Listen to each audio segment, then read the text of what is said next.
Olá, gente, muito boa noite. Publicando aqui só o nome do nosso convidado para a gente começar oficialmente a live de expressão de hoje.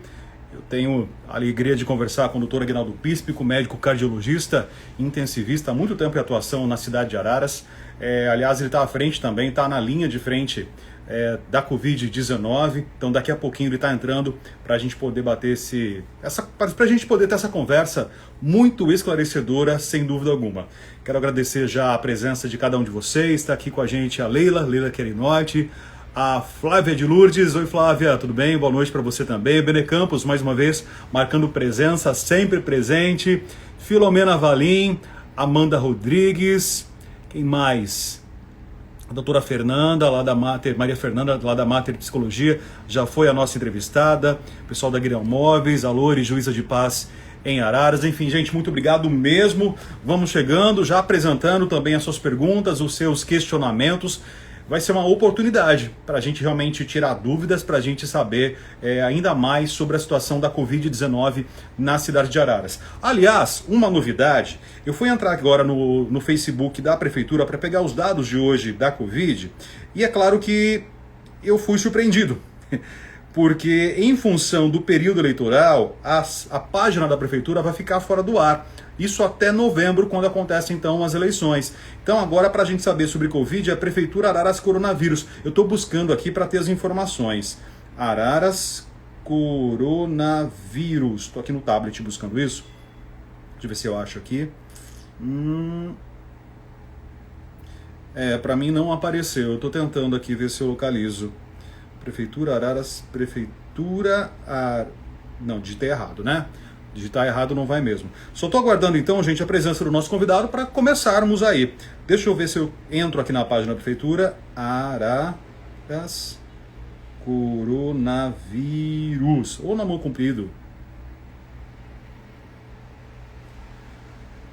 Deixa eu ver se eu acho aqui.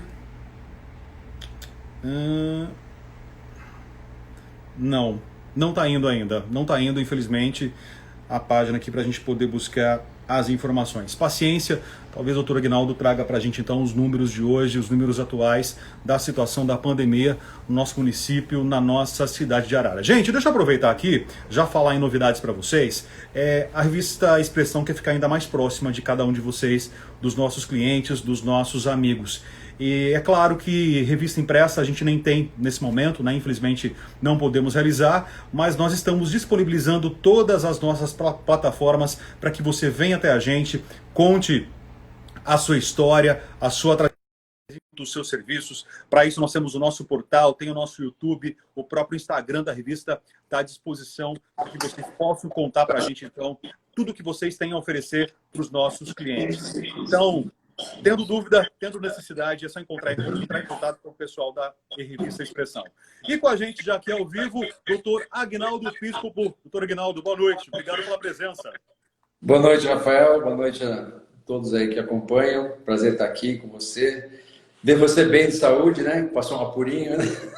Tô bem sim. Sabe que, na verdade, as pessoas estão me perguntando, e eu percebi, Aguinaldo, que o meu fôlego não voltou ao normal ainda não, viu? Então, isso é uma queixa muito comum, viu? Então, hoje no consultório, estou no consultório ainda, mas muita gente demora bastante para... Hoje, inclusive, um colega médico que eu estava substituindo voltou à atividade e ele subiu a rampa e reclamou bastante. E são pacientes que não são tão graves. E a volta, realmente, a atividade, assim, os trabalhos, né? Os colegas estão relatando em observação que vai por volta aí de 3, 4 meses para voltar a vida ao fôlego normal. Eu tô nesse tempo já. Eu tive Covid aí no mês de abril, né? Então, tá demorando, né? Demora mesmo. É uma doença que nós estamos aprendendo todos os dias e que é uma queixa muito comum. Até a perda do olfato, as pessoas demoram para recuperar. Uma queixa também que as pessoas reclamam, muita falta de sensibilidade, às vezes, nos dedos, nas pontas, né? Olha, essa novidade, essa eu não tinha ouvido ainda. Muita gente reclama e falta de apetite e tal, e cansaço. A palavra cansaço é a que é a mais frequente. Cansaço para mim é comum mesmo. Vamos lá. Aguinaldo, primeira pergunta que eu tenho para fazer é uma grande dúvida que surgiu nos últimos tempos. Agora é até uma pergunta um pouco pessoal para a gente começar essa conversa. O sobrenome de vocês. Então, Píspico ou Piscopo? Explica para a gente isso. então, até foi legal, né, que você que estava lá como cerimonialista da formatura da minha filha, né? Acho que até a hora que você viu, você ficou meio em dúvida, né? Sim, sim. Eu sou, meu nome, minha família é de origem italiana, né? Meu pai é sobrenome Pispico, né? E eu tinha irmãos do meu pai como Piscopo e Víspico também. Nossa, tá. E aí, quando a gente foi em busca da cidadania italiana, sempre teve sem saber exatamente, mas aí o certo é Piscopo, né? Então, aí, por exigência aí da legislação na época, a gente teve que mudar o sobrenome para conseguir aí a pleitear a cidadania italiana. Então, depois de muitos anos de Píspico, passou a Piscopo. Até eu me confundo às vezes, principalmente quando estou nos Estados Unidos, que eu tenho que soletrar meu nome, né, em inglês, e aí eu dou às vezes uma engasgada lá para falar o Piscopo. Mas a gente acaba usando os dois nomes. É que nem a mulher quando casa, né? Tem o nome solteiro, o nome casado. A gente, até do ponto de vista da literatura, do ponto de vista de citação literária, tudo, a gente continuou usando o nome original e o segundo. E o curioso é quando eu fiz a arte, né, para divulgar a nossa conversa, divulgar a nossa live, né, eu coloquei lá Aguinaldo Piscopo, mas no Instagram é @Aguinaldo Píspico, né? Isso, E alguns colegas até perguntaram, Rafael, você não errou aqui na escrita do nome dele? Muita gente pergunta, mas agora o atual é Piscopo, mas quem quiser chamar de Píspico também não tem problema. Vai continuar atendendo, né, Aguinaldo? Tá o mesmo. Vamos lá. Aguinaldo, só rapidamente um pouquinho da tua apresentação, porque caso contrário a gente ficaria aqui um bom tempo ainda falando sobre a sua trajetória, né? Mas o Aguinaldo Piscopo é médico cardiologista e intensivista, é isso? Isso, exatamente. Então, eu sou cardiologista de formação lá do Instituto Dante Pazanese de Cardiologia e eu fiz clínica médica no Hospital das Clínicas da Universidade de São Paulo, lá na USP, no HC. Sim. E hoje estou doutorando em medicina pela USP, né? Eu qualifico agora a minha tese, agora ela vai ter qualificado em abril, foi adiada por questão da pandemia. Devo defender no comecinho do ano, em medicina, cardiologia e tecnologia. A minha formação, eu vim para Arara justamente por isso. Eu sou intensivista de formação, sempre na linha de frente de emergência. E o Caio Assunção, Antônio Carlos Assunção, conhecido como Caio, sabia que tinha uma pessoa lá em São Paulo que namorava uma ararense, que é a Rita, né? E aí ele me convidou para vir para Arara para montar o UTI. Então eu vim para cá, né, em 94, né, para cá, e aí a gente montou a terapia intensiva da Santa Casa. Aí foi muito legal que a gente montou, depois o serviço de cirurgia cardíaca, a hemodinâmica, depois fui para a Unimed ajudar a montar o UTI da Unimed, depois fui lá para a Zona Leste montar a sala de emergência de lá do hospital, o SAMU. Então toda essa parte aí a gente dedicou uma parte grande do trabalho, essa parte de saúde pública, sempre voltado para a emergência. Então essa é a minha vocação, e em São Paulo trabalho na parte de treinamento na Sociedade de Cardiologia, também que fui fundador lá do centro de treinamento, onde eu trabalho ainda, onde a gente treina médicos a atender emergência em cursos americanos, né? São cursos onde ensina a entubar, agora as pessoas entendem o que é isso, né? Agora entende, o que é entubar, que é uma emergência respiratória, que é uma parada cardíaca. Então, desse tempo todo que eu estou lá em São Paulo, há 20 anos também. Ok? Vamos lá, Theo. Apresentar o nosso convidado de hoje. Aguinaldo, como tem sido a sua rotina nesses dias? O seu dia a dia em função agora da pandemia? Super tranquila, viu? Só que não, né? Tá bem complicado, né? De fevereiro para cá. É legal os bastidores de tudo isso, né? Quando eu comecei a falar em fevereiro, na terceira semana, quarta semana de fevereiro, um pouquinho antes do carnaval, que a gente teria que se preparar para atender uma possível situação de emergência, as pessoas começaram a achar que eu estava louco, né? E, assim, até mandando algumas mensagens pelo WhatsApp. Ah, você tá louco, você não vai chegar aqui. Você deixa isso para não sei quem. Aí falava com um, falava com outro.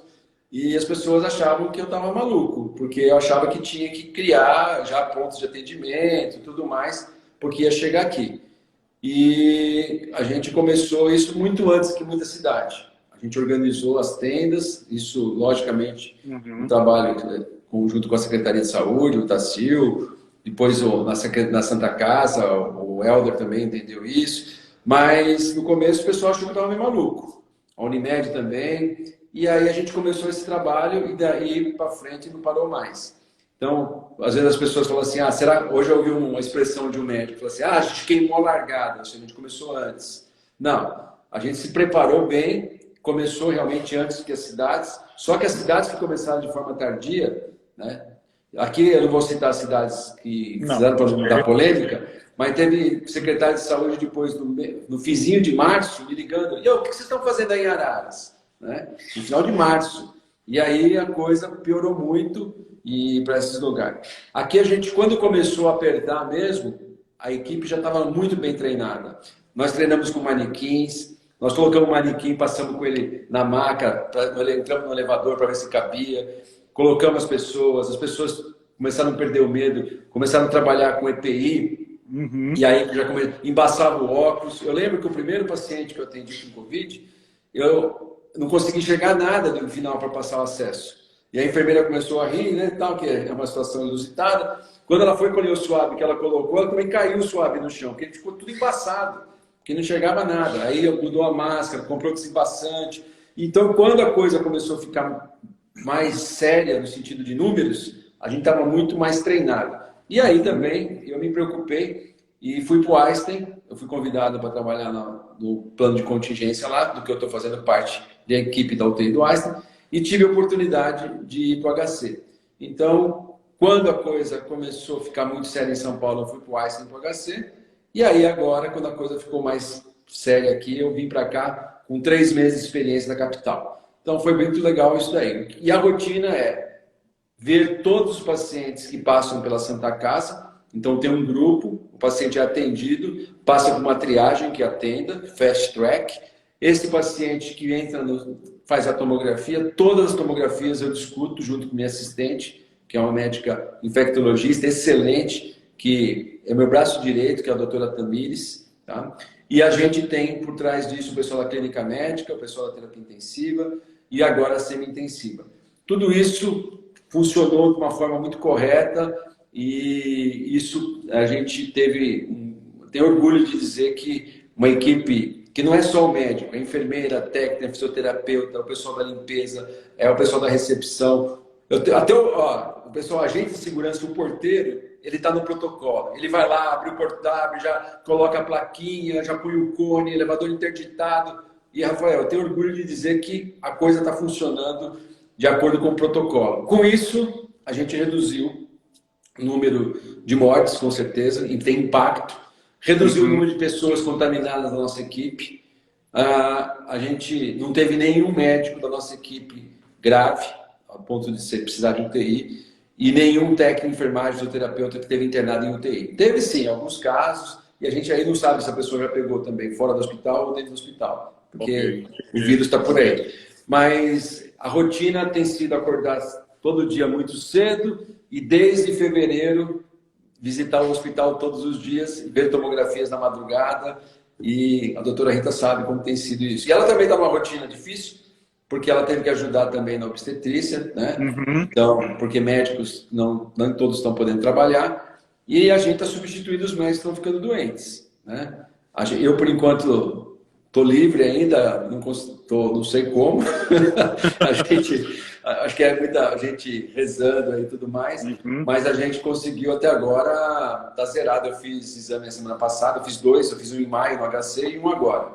E eu já entubei mais de 30 pacientes, faço visita, tudo mais.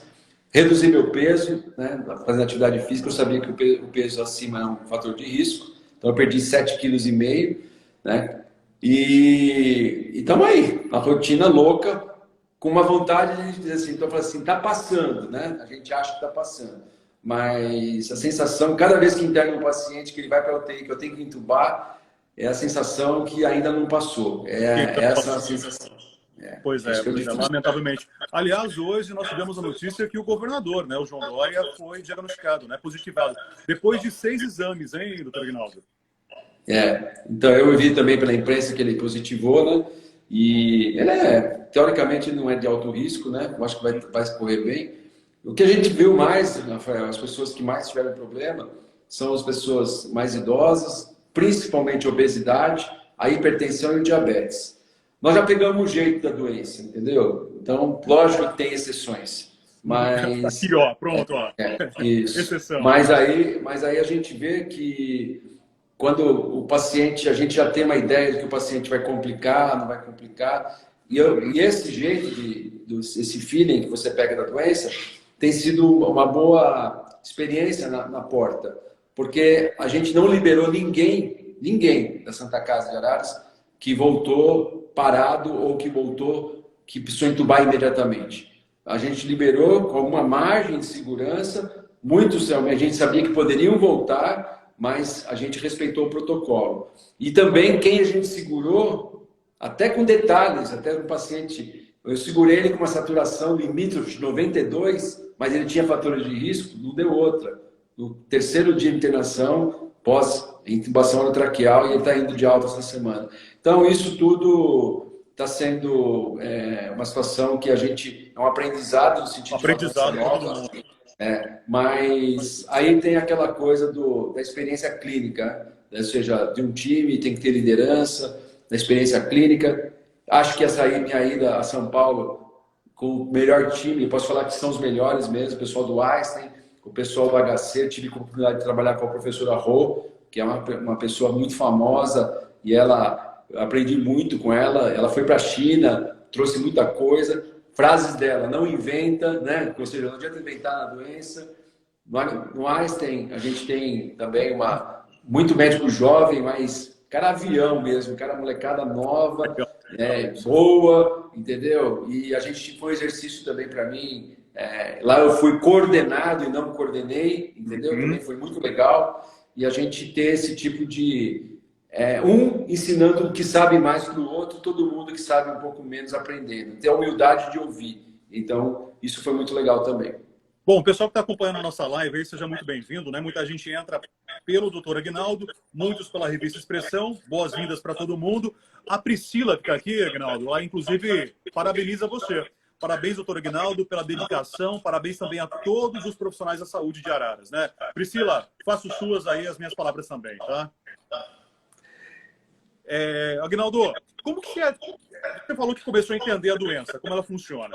Lá atrás, muitos profissionais falavam que era uma doença respiratória. Como você classifica a Covid hoje? É uma doença sistêmica, viu? Não tem nem dúvida que ela é uma doença... E, assim, o que as pessoas precisam entender é que cada um vai ter o seu Covid, entendeu? O Covid, ele tem a gente tem uma resposta inflamatória que parece que tem alguma coisa a ver com a nossa genética. Você pode ter um Covid com uma alteração respiratória ou uma alteração predominantemente trombótica, ou seja, uma doença que mais atinge os vasos. É uma doença mista, ela pega uma parte inflamatória muito importante. Então, essa inflamação vai desencadear, como você viu, infelizmente, né, o Rodrigo Rodrigues apresentou uma trombose cerebral e foi a óbito, né? Pessoas que têm embolia pulmonar. Nós tivemos um caso aqui em Araras muito interessante de uma mulher de 41 anos que chegou com um quadro de espinéia, falta de ar franca, de espinéia, que nós chamamos tecnicamente, e ela foi para a tomografia. Lá na tomografia não tinha Covid, era um pulmão normal, só que ela estava muito desaturada. E aí a gente fez hipótese de embolia, fez o diagnóstico através de uma angiotomografia, confirmamos a embolia, tratamos a embolia, ela melhorou. Testamos Covid positivo. Então, o Covid causou embolia pulmonar. O Covid causando infarto, causando AVC.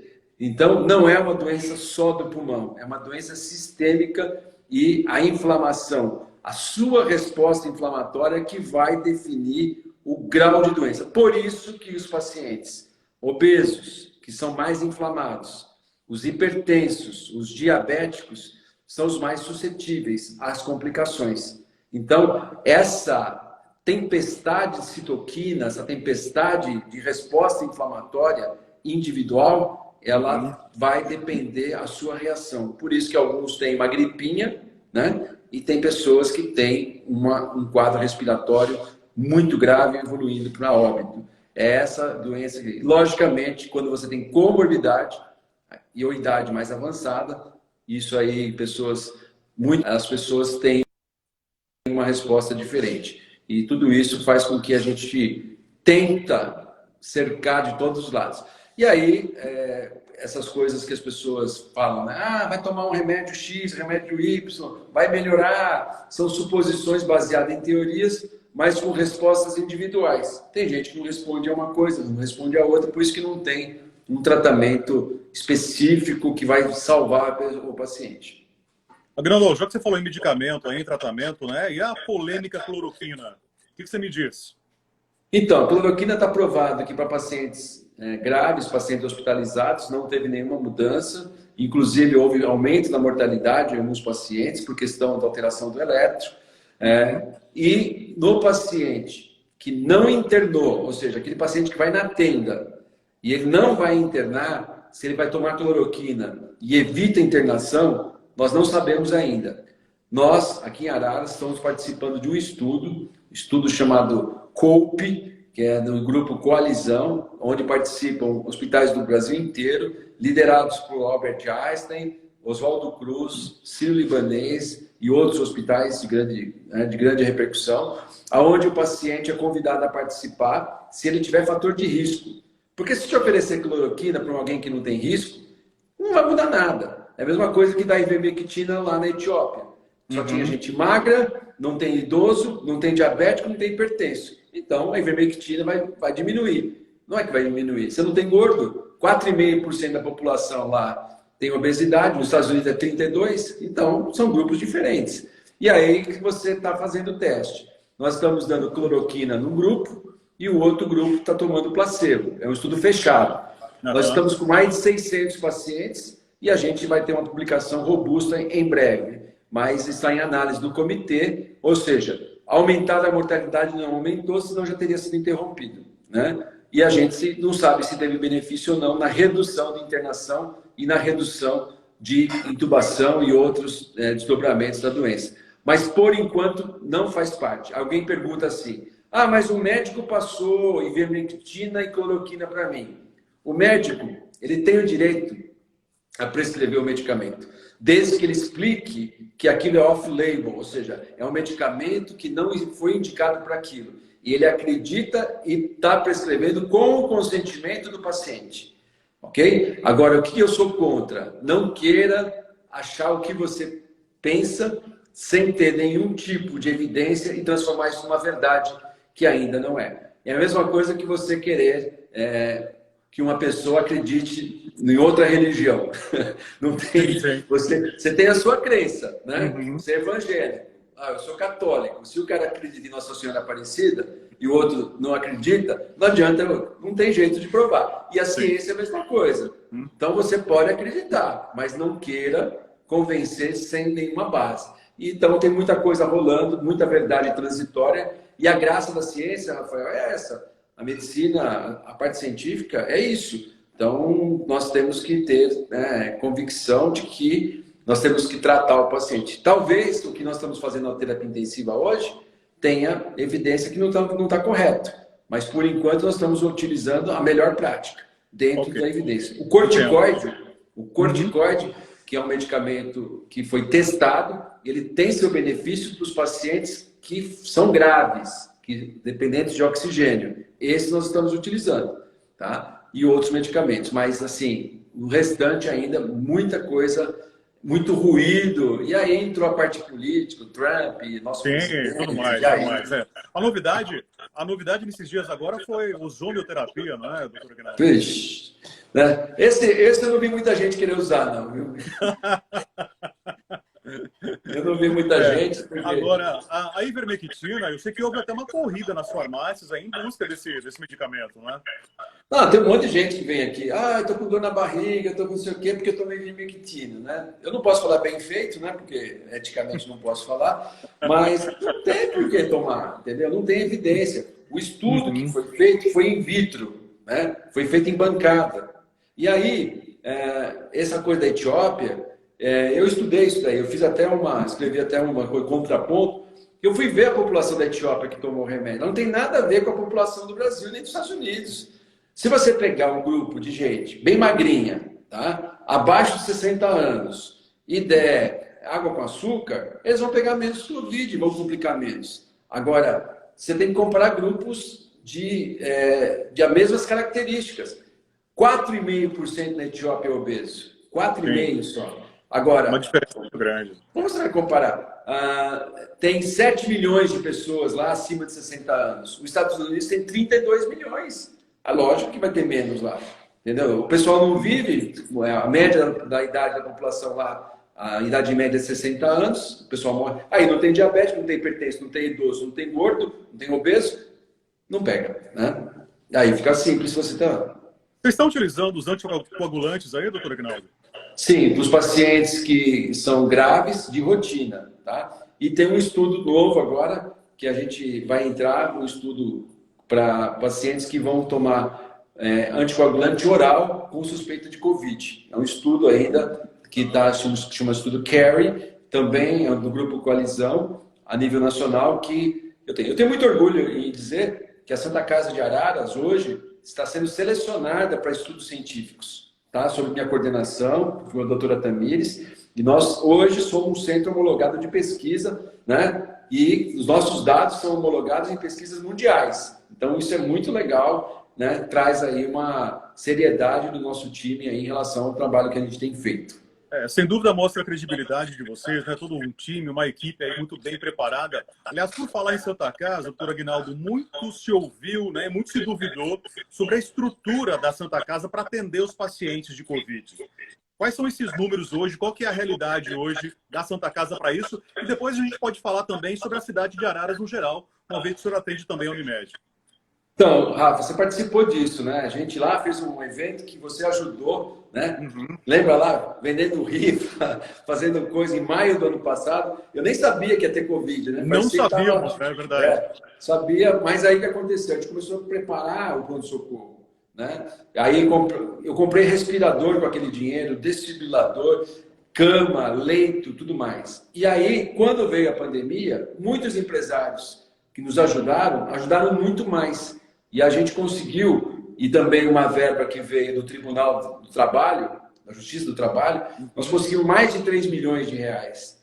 E isso revertemos em respiradores, reverteu em monitores, fizemos espaços dentro da Santa Casa para atendimento exclusivo do Covid, a UTI mudou de local, respiradores, toda a estrutura. A prefeitura também fez um casamento com a Santa Casa, uma parceria interessante, recente, de um hospital, como se fosse um hospital de campanha, mas dentro da Santa Casa. Então nós criamos uma ala de campanha, digamos assim.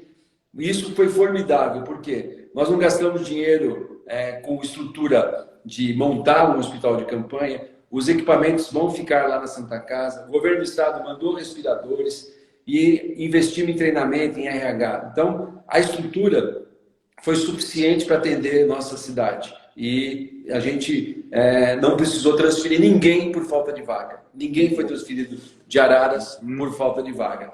Então, isso eu tenho orgulho em dizer que não foi um trabalho pessoal, um trabalho de equipe. Muita gente ajudou, não dá nem para enumerar. Você ajudou, tá? A Márcia ajudou, tá? A Igreja Quadrangular ajudou, a Igreja Católica ajudou, os clubes de serviço ajudaram, né? Rotary. O que a população entendeu? E era isso, se quem viu minha aula lá, né, lá no dia que a Márcia me convidou para falar, eu falei isso. O Hospital de Segurança de Vida do Ararense é a Santa Casa de Araras. Eu não sabia que isso ia ser provado tão rápido, né? Parecia que eu estava...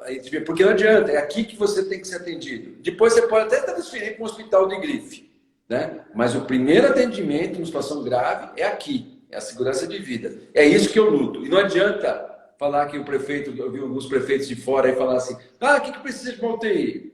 Precisa de um leito, um respirador, um monitor e um intubador. Não é um intubador, não é um médico intubador, é um médico preparado, é fisioterapeuta. E a sua vida, depois do medicamento que dá para dormir, depende do médico acertar. E isso chama falha de intubação. Muita gente, muito local, não tinha esse preparo. Só que esse preparo não começou agora. São 25 anos de treinamento e tudo mais que ele tem feito e um time sério que segue rotina, que segue doutrina. Então, se você chegar na Santa Casa, o passo a passo lá vai ser feito independente de eu estar lá. E esses fluxos vão ser decididos, tomar as decisões com pessoas em cada ponta para tomar decisão. Mas a rotina tem sido feita, por isso que está acertando. Sabe que quando eu fui para a UTI, eu recebi a notícia de que eu iria para a UTI. A primeira pergunta que eu fiz para a médica era se eu seria intubado. Ela disse que não, que lá eu seria melhor monitorado. Fui para a UTI e eu tive a minha sorte. Acho que na hora que eu cheguei, estava tendo uma troca de plantão.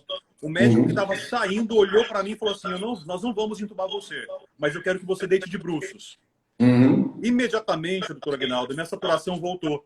Né? Porque aliviou o peso dos órgãos ali sobre o pulmão. E eu devo muito a esses profissionais que ficavam de olho na gente o tempo todo. O prona do paciente não entubado, ele funciona realmente, né? Por que as pessoas vão entender isso? Quando você põe a pessoa, né, de barriga para baixo, você aumenta a sua superfície de troca, né? Só que isso a gente utiliza normalmente, os trabalhos foram feitos com pacientes entubados.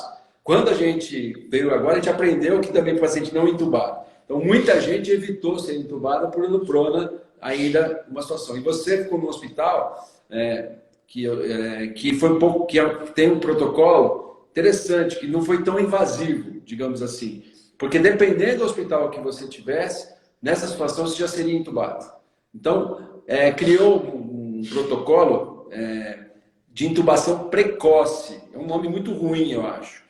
Intubação, se é precoce é porque está errado. A intubação tem que ser na hora certa. Só que criou muito medo, que a China teve uma experiência, a Itália teve outra, e a gente não sabia que a gente ia enfrentar. Então, eram opiniões pessoais. Hoje, né, eu trabalhei em um hospital que era mais conservador, não vou falar qual era, um hospital mais invasivo e um hospital intermediário. E o que saiu de tudo isso? 3 meses. Com uma visão que a gente está dando a chance para o paciente. Intubando o paciente na hora certa, entendeu? Isso é muito importante para dar chance para o paciente. Logicamente, se ele chega muito ruim, eu intubei paciente com 40 minutos de chegada no pronto-socorro. No segundo dia, tá internado com a gente ainda, mas um paciente muito grave. E teve paciente que chegou tão grave que foi intubado imediatamente e, infelizmente, evoluiu para óbito, entendeu? Porque tinha muita comorbidade. Então, não é uma receita de bolo. É uma situação que a gente ver caso a caso e ter a sorte de não ser entubado é muito melhor, porque a mortalidade, infelizmente, quando a gente decide entubar, isso aumenta bastante. Bom, doutor Aguinaldo, eu quero partir para as perguntas, então. Tem muita gente fazendo os questionamentos aqui, mas antes disso, vamos falar sobre as vacinas.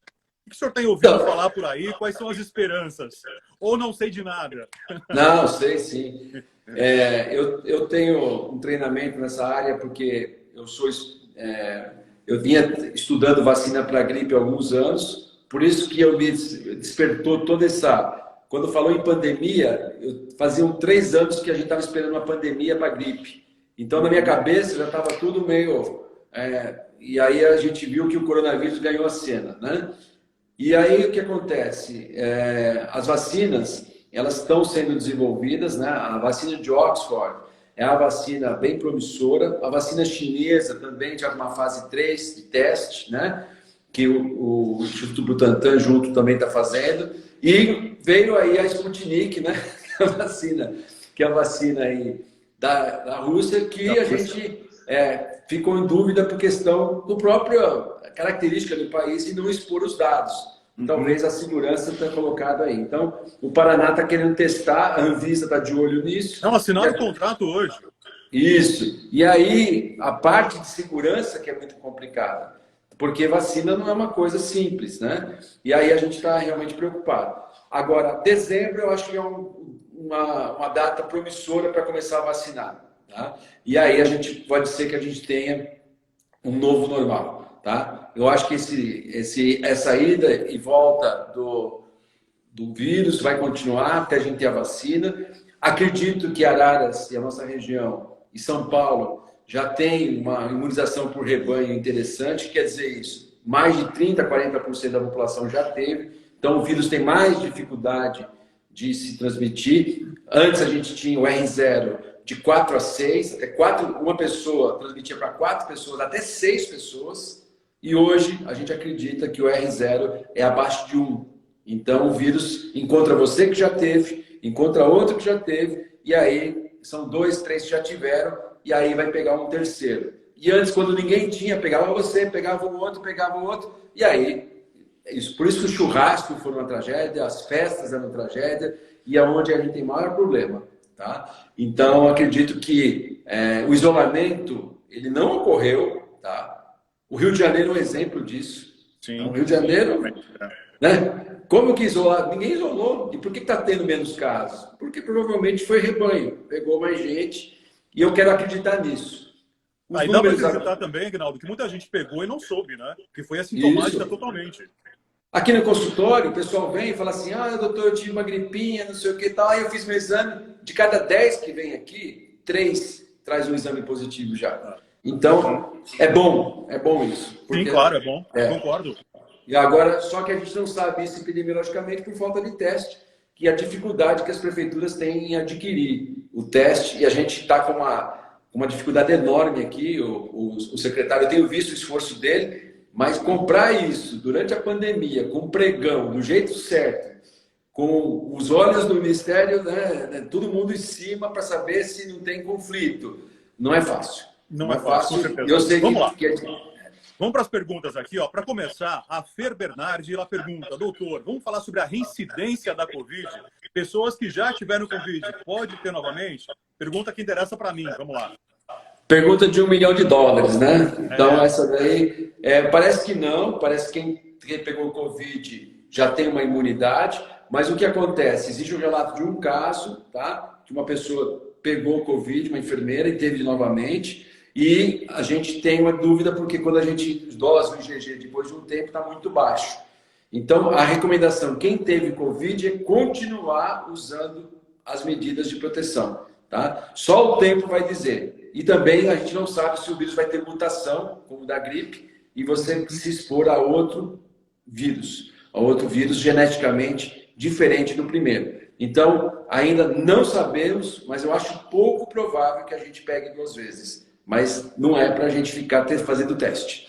Melhor Vamos não. Melhor não. A Toninha, quem já teve embolia e é cometido pelo Covid, o que fazer? A gente vai proteger o paciente como todos os outros. Tá? Se você teve embolia, você vai ser anticoagulada, porque você teve o maior risco. E provavelmente vai ser caracterizado com um risco maior de embolia pulmonar. Provavelmente você vai ser anticoagulado. Esse é o fator. Tem um risco maior, porque a doença é pró-trombótica. Ela forma trombos e tivemos muitas pessoas que evoluíram de forma ruim por questão da embolia pulmonar. A Érica Fornaro, doutor Aguinaldo, qual o procedimento quando aparecer algum sintoma da Covid? Desde o mais leve até o mais grave. No caso de Araras, obviamente, para onde a pessoa corre ou não corre.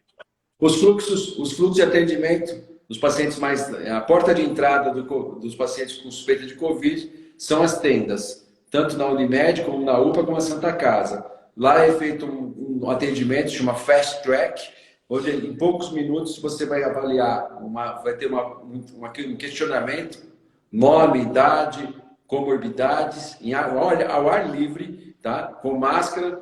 Depois vai ser checado os sinais vitais, um médico vai avaliar. Se você tiver sinais de gravidade, você vai para um fluxo, onde você vai ser atendido e feito uma tomografia. Se o paciente for sem gravidade, ele ganha um atestado e ele vai para casa e vai ficar isolado. Tá? E se ele for muito grave, aos sintomas respiratórios em casa, aí ele deve acionar o SAMU 92 e o SAMU já leva para uma sala de emergência COVID, onde muitos pacientes são entubados e depois é feita a tomografia. Deixa eu contar que eu fiz esse final de semana. Eu fui para Araras, doutor Aguinaldo, depois de 5 meses. Né? A última ida tinha sido em março, para o aniversário de 70 anos do meu pai, que o senhor conhece, que é grupo de risco. E aí, para poder isolar deles, eu fiquei aqui, obviamente. Fiquei doente e tudo mais. E só no último final de semana eu fui para Araras. E aí eu tive a curiosidade de dar uma volta ali perto do hospital para entender qual que era a estrutura de vocês, né? Como que era essa tenda. Aí me deparei realmente com a via interditada e com as tendas ali na frente da Santa Casa para poder acolher os pacientes. Eu não tinha visto pessoalmente isso ainda, né? A gente interditou desde o primeiro dia e isso teve um aspecto psicológico importante também. Sim, né? E também, do ponto de vista operacional, ali só ficou o trânsito das ambulâncias, entendeu? Então diminuiu bastante. Então, foi interessante, eu até conversei com o prefeito em relação a isso, esse fluxo, quando você tem uma situação de catástrofe, calamidade e tudo mais, é importante. E a minha sugestão é que aquele espaço que está interditado ficasse trânsito local para o hospital. Né? Uma cancela ali que a pessoa apertasse um botão e só entrasse ali a ambulância. E quem não vai no hospital, ele pode desviar. Porque tanto o comércio local não teve problema, não teve nenhum, e isso facilita, inclusive para quem está internado, Rafael, porque senão fica aquele barulho de noite e tudo mais. E você já visitou países aí, nos Estados Unidos, na Europa? Os quarteirões dos hospitais é trânsito local do hospital. Isso mesmo, verdade. E a Santa Casa está no centro, né? Então, está sendo um teste aí, quem sabe, né? A gente consiga deixar esse trânsito ali reservado às pessoas que usam o hospital, né? Isso seria interessante. A nossa amiga Sandra Gonzaga, doutora Aguinaldo, ela pergunta aqui: cardiopatas e pessoas com doenças autoimunes. Obviamente, todos os grupos de risco, não é? Sim. Aí o cardiopata é um grupo de risco muito alto, né? Então, o paciente com insuficiência cardíaca é o paciente que mais complica, e os diabéticos estão juntos. E os pacientes com doença autoimune, ele do estadiamento não é a doença mais frequente, tá? Porque normalmente eles já estão em tratamento. Os pacientes com câncer são mais frequentes do que a doença autoimune, tá? Não está na lista nos principais. Os principais, diabetes, hipertensão e câncer, são os 3 principais. E a idade sempre aumenta, é uma variável importante. E tem umas coisas que a gente não entende muito, Rafael. Um exemplo, Cracolândia. Né? A gente esperava que ia explodir a Cracolândia. Verdade, faz sentido, é verdade. Então, e a gente não viu isso lá. Então, talvez, aí vem a história lá da Etiópia. Né? Lá, quando você vai, eu já atendi várias vezes na Cracolândia. Não tem muito obeso na Cracolândia, porque a droga deixa o paciente magro. Então, isso são hipóteses de observação, que não dá para entender, que a gente vai ter que entender com o tempo. Né? Eu estou com um paciente internado, usuário de crack, mas ele é obeso. Então, parece que a obesidade é um fator de muito risco em relação ao Covid. A Priscila Reis, ela pergunta se anemia falciforme também é grupo de risco. Não entra na lista em relação à doença, aquela lista de doenças que maior complicação. A Márcia Cunha, nossa diretora aqui da revista Expressão, a Márcia, ela fez bariátrica. Em função disso, ela entra no grupo de risco, doutor Aguinaldo? Se ela estiver magrinha, não. É o peso, né? Assim, a pessoa da bariátrica, que se ela tiver com IMC baixo, né, tiver dentro da faixa, a cirurgia bariátrica não aumenta o risco, o que aumenta é a obesidade. Tá bem? Agora, como eu disse, tem magro que tem Covid e complica. Aí vem a parte genética, entendeu? Infelizmente, tem uma parte aí, um pleomorfismo genético, que o paciente é mais coagulável, digamos assim, complica mais a parte da coagulação, uns complicam mais a inflamação, mas assim, regra de... O que a gente fala baseado em evidência?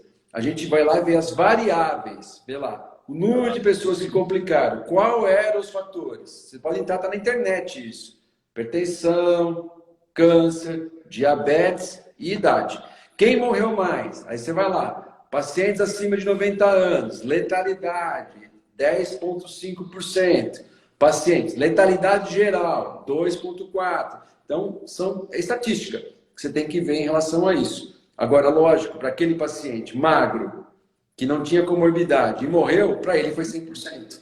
Então, é isso que a medicina nos ensina. Nem tudo para todos e nem tudo para ninguém, né? Então, não tem jeito de você fechar isso. Por isso que é difícil, né? Não é fácil.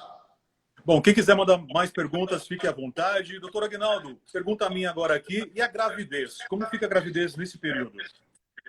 Então, a doutora Rita tem tido bastante cuidado aqui com as gestantes, né? Nós tivemos, assim, infelizmente participei de atendimentos até com parto dentro da UTI lá no HC, né? Ficou famoso lá. Sim, Vi gestantes que tiveram que ser encaminhadas para o centro cirúrgico com Covid e são pacientes que têm realmente complicação.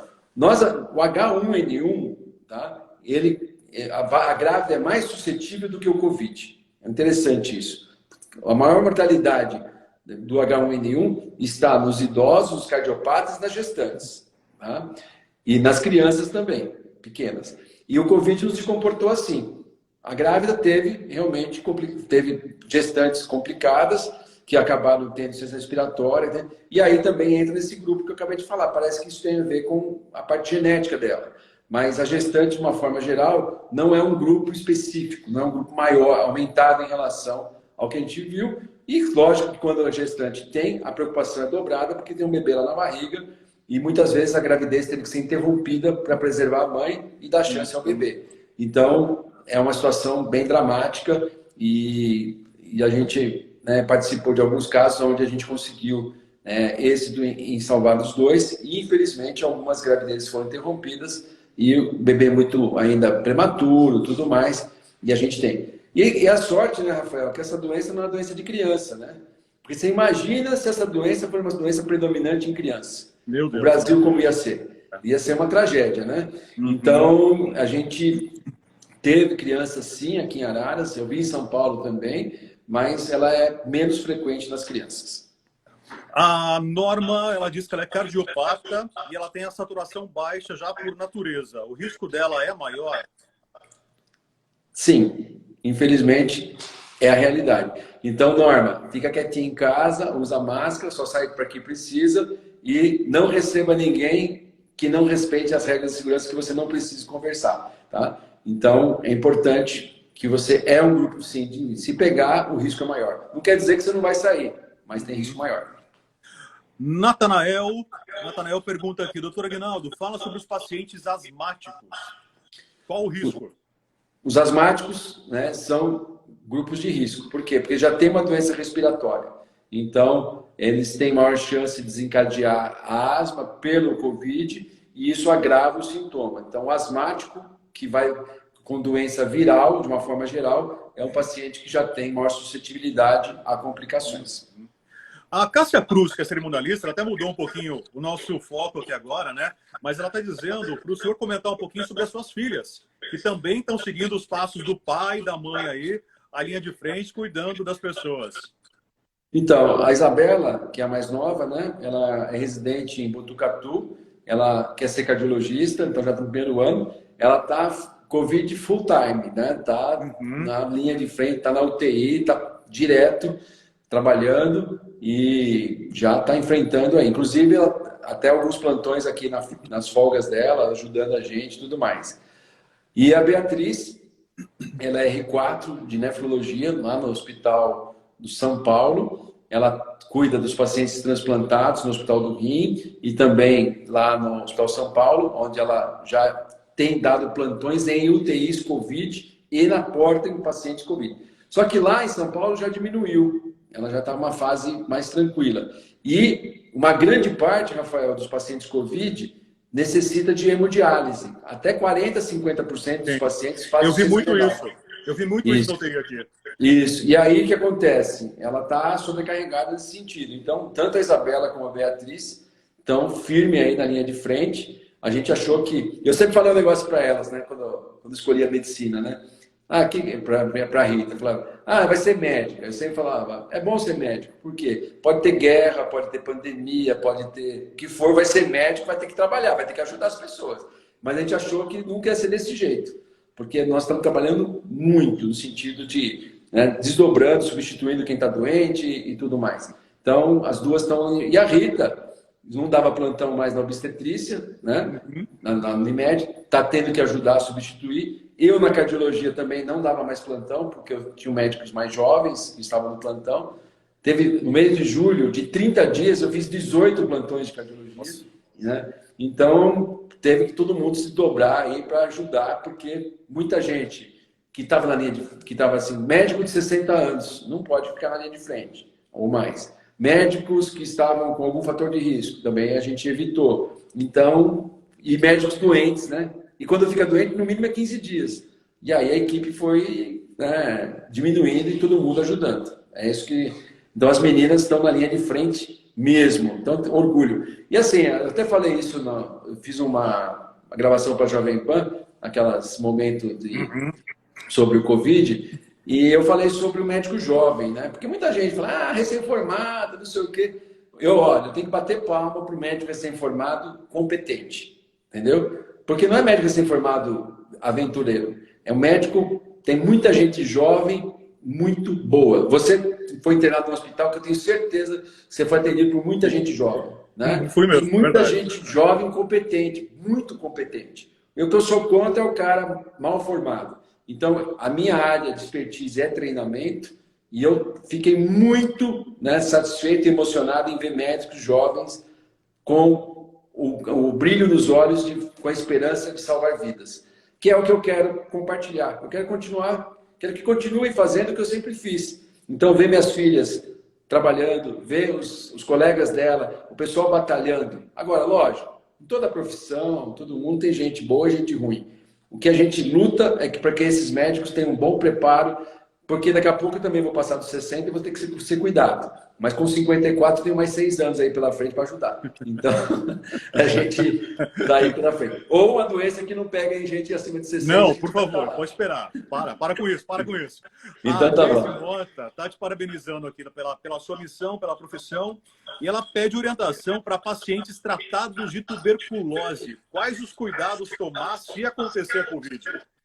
Ele entra no protocolo normal, tá? Se o paciente teve tuberculose, entra no protocolo normal, a não ser que ele vai ser usado corticoide, igual ao protocolo, e a gente aumenta a vigilância para saber se esse paciente tem alguma. Se ele tiver em atividade de tuberculose, vai ser mantido o tratamento. Então, mas assim, a princípio, se ele curado, ele não tem grandes mudanças, a não ser que ele é um sequelado do pulmão por tuberculose. Aí é um paciente de maior risco, porque o paciente com tuberculose, ele fica com uma cicatriz e aí fica uma situação que tem que ver caso a caso. A Maria Daniela, pergunta dela, quem teve dengue há 3 meses atrás tem mais risco agora de se contaminar com Covid? O risco de se contaminar todo mundo pode ter, né, doutor Guilherme? Sim, mas o paciente que teve dengue não aumenta o risco de Covid. Né? E assim, tem até, né, a pessoa fala assim, a dengue é doença grave também. Né? Nós tivemos mais de 1.000 casos, eu não lembro a estatística aqui em Araras, né, esse ano, junto com o Covid. E o diagnóstico diferencial de paciente com Covid e com dengue na porta do pronto-socorro não é fácil. Né? E a gente teve muitos casos. Né? Tem até o pessoal, o paciente entra no hospital, o médico fala, é dengue hemorrágica. Graças a Deus, não é Covid. Né? Não, dengue hemorrágica mata mais que Covid. É sério, com certeza. É grave. Nós perdemos pacientes esse ano com dengue, com complicação por dengue. Então, tem que ficar muito, né, atento e aqueles cuidados em casa, quanto o vetor, que é o mosquito Aedes aegypti, para a gente evitar essa doença que nos persegue aí por muitos anos. Doutor Aguinaldo, máscara continua sendo o melhor tratamento ainda? Quer ver? Aqui, ó. Tá aqui. Tá aí, pronto, ó. Perfeito, perfeito. Tem que estar. Ó, vou dar um exemplo. Eu entubei pacientes desde terceira semana de fevereiro, linha de frente total e máscara o tempo todo, face shield quando for entubar e tá dando certo. Então, usem máscara, né? Hoje eu atendi uma paciente que tem uma padaria. Eu peguei no pé dela. Ela tem que usar máscara, face shield, lavar a mão e de preferência até colocar um anteparo. Então, tem que usar. E o pessoal que vai para a rua, que tem que sair, usa máscara. E não tire a máscara na hora que você encontra o seu amigo. Pois é. Entendeu? Já vi muito isso. Você tira a máscara. Aí o seu amigo está incubando, você pega ele, você e ele. Churrasco, né? O pessoal vai lá, bebe 2 cervejas, aí vai lá, põe a mão no outro, troca um copo, vai pegar, entendeu? festa de aniversário, dia dos pais, né? Não, nem é. Nem é para fazer churrasco, nem é para ficar Não, então. Mas o pessoal não acredita, né, Rafael? O pessoal. É. E assim, quem é jovem, gente, não leva o vírus para casa. Esse que é o problema. Você pega, está subclínico, você leva para o seu avô, para o seu pai, para sua mãe. Então, não é legal. E aí fica uma situação muito dramática, né? Porque o cara fica com aquele sentimento de culpa que ele levou para casa. E leva mesmo, viu? E leva, tenho certeza que sim, é possível. O bicho, é impressionante como o Covid, ele não poupa, né? Passa para... Ele parece um caminho de pólvora, né? Ele vai e quando você vê a história, vai pegando um monte de gente. Tem umas histórias complicadas. A gente já está nos minutos finais, né? Quero deixar agora, então, para os seus agradecimentos, para as suas considerações, mas fica aqui o meu agradecimento em especial e, é claro, da Márcia Cunha e de toda a equipe da Revista Expressão. Olha, eu quero agradecer a oportunidade de falar com vocês, com todo mundo que está nos ouvindo, né? Agradecer a confiança da população, entender esse momento tão complicado. Lógico que a gente queria... Quando uma pessoa chegasse lá, ter um remédio certo, né, que curasse, fazer o teste, falar se tem ou não tem, e a pessoa sair com satisfeito de lá, com tudo que a gente poderia oferecer. Mas não tem isso. Então a pessoa sai cheia de dúvida, não sabe se teve, se não teve, se toma um remédio, se não toma um remédio, mas é que é uma doença que é nova, então não tem essa resposta. Aí, nesse meio, Rafael, vem o oportunismo, né? Pessoas que falam, né, para se aparecer até com falsas verdades, né? E isso é muito ruim, esses ruídos. Então, isso, quando um prefeito de uma cidade XYZ fala que lá não tem porque dá o kit, mentira, está subnotificando, é bobagem. Senão, a NASA chamava ele, né? O Trump chamava ele para lá resolver o problema de Nova York, né? Mas não é. Então, tem muito oportunista. E aí, eu quero agradecer a todo mundo. E também me solidarizar às pessoas que estão doentes e que têm familiares internados. A gente tem que isolar o paciente, é difícil, a gente conversa, às vezes o médico não consegue ligar porque teve uma emergência, a gente tenta fazer vídeo, chama a família, é muito triste. E assim, um dos momentos mais difíceis da minha carreira, né, foi quando eu tive um paciente lá de São Paulo, que ela estava grave, a gente fez tudo por ela, e ela acabou morrendo, e aí eu fui atender outra, e quando eu virei, voltei ali, ela não era mais uma paciente, ela estava dentro de um saco, né, preto dentro da UTI, e assim, aquilo me deixou assim, muito triste. Por quê? Porque não é o nosso dia a dia. Então, é uma doença que pôs uma barreira na humanização. A gente sempre batalhou de conversar, de sentar a família, conversar, e o vírus colocou essa barreira. A gente conversar por telefone é horrível. E a gente tem que conversar com a família do outro lado, desesperada. Quando toca o telefone, eu imagino a taquicardia que a pessoa tem e saber qual vai ser a notícia. Então, isso tem sido a parte muito ruim. Queria me solidarizar a todos que viveram isso, né? E saber, assim, que eu tenho certeza que todos os profissionais de saúde que estão trabalhando estão fazendo o melhor possível. Mesmo que a gente tenha um resultado que não seja o melhor. E a gente queria agradecer nesse sentido e agradecer toda a minha equipe que fez esse trabalho, que está fazendo e que a gente espera que esteja passando e que todo mundo respeite a doença porque está passando. Tá bem? Muito obrigado, Rafael. Reginaldo, muito obrigado. Obrigado a todo mundo que compartilhou aqui, que esteve com a gente nesses momentos, que enviaram perguntas. Muita gente parabenizando pelas informações. Foi uma conversa realmente muito esclarecedora. Eu encerro aqui dizendo que vem novidade aí do lado da Revista Expressão. A partir da próxima semana, o portal, o nosso YouTube, o nosso Instagram, totalmente voltado para divulgar ainda mais as ações, as histórias, os produtos, os serviços dos profissionais, das pessoas aí de Araras. Gente, mais uma vez, boa noite. Doutor Aguinaldo, fique com Deus, que o Papai do Céu te abençoe aí, a toda essa família. Tchau para todos. Vamos usar máscara, vamos usar máscara. Boa noite. Um abração, até mais. Tchau, tchau.